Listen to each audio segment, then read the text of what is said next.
most interesting and honestly heartbreaking things happening right now is that people are trying so hard to protect themselves that they're accidentally disconnecting themselves from humanity. And somewhere along the way, healing becomes synonymous with isolation. Cutting people off, don't trust anybody, protect your peace, don't let anybody in. And listen, I will be the first person to tell you boundaries are healthy. And in some relationships, very, very, very necessary. Discernment is healthy. But it seems like people are becoming more emotionally unreachable in the name of healing. And I understand why. People are tired.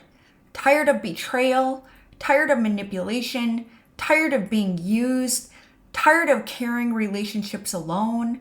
So the nervous system adapts. It says, never again. But sometimes self-protection can quietly become self-isolation. Been there, done that. So I feel you. And there's actually psychology behind this. So we're normal, as it turns out. There is a line though. We're going to talk about that too. When some people experience related emotional pain, betrayal, rejection, or chronic stress, or all of the above, the brain becomes hyper vigilant. It starts scanning for danger everywhere, which means eventually vulnerability can start to feel unsafe.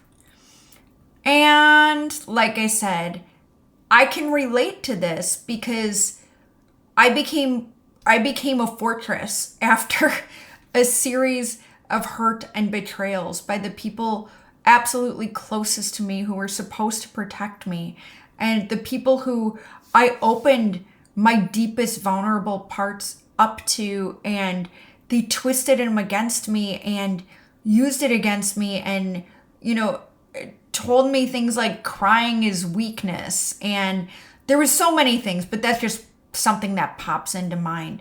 So you can become harder after being hurt, quieter, more guarded, less trusting, not because we're cold people, but because life taught us we need to brace ourselves, and the only person we can rely on is ourselves. And somebody used to tell me when they started hanging out with me that it was always Jenn against the world.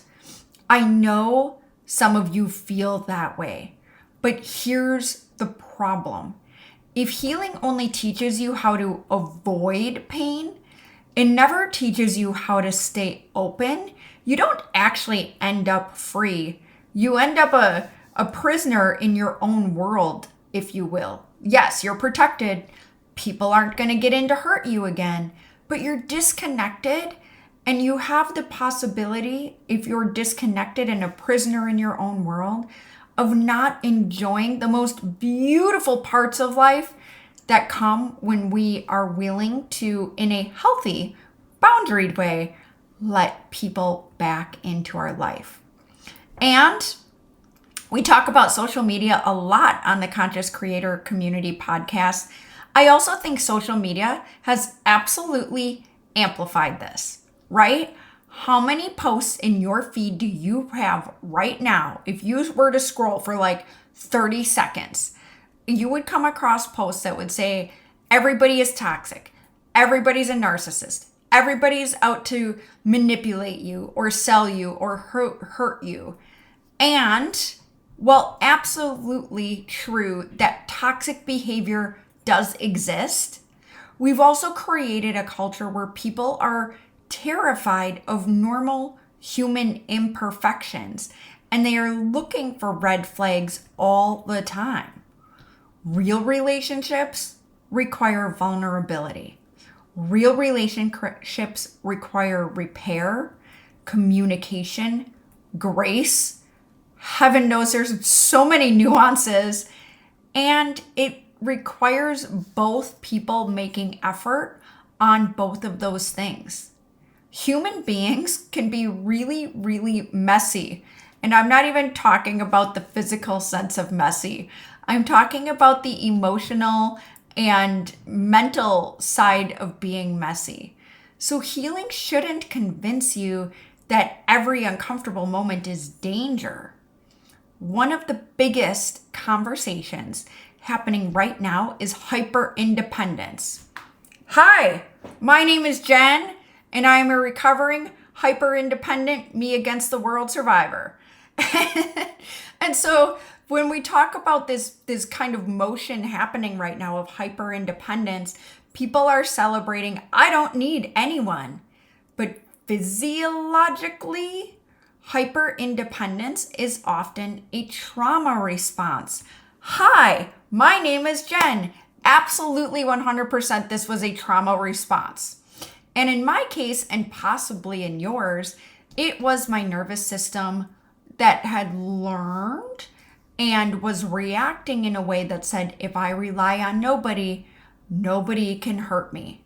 You know people like this. I know you do. It might be you or it might be people close to you in your life. Humans are wired for connection. This is one of the biggest challenges with this, is we are built to live in a tribe or have people that we are connected with, that we interact with. Isolation is actually a leading cause of accelerating death. You don't want to hear that, but it's true. Look it up.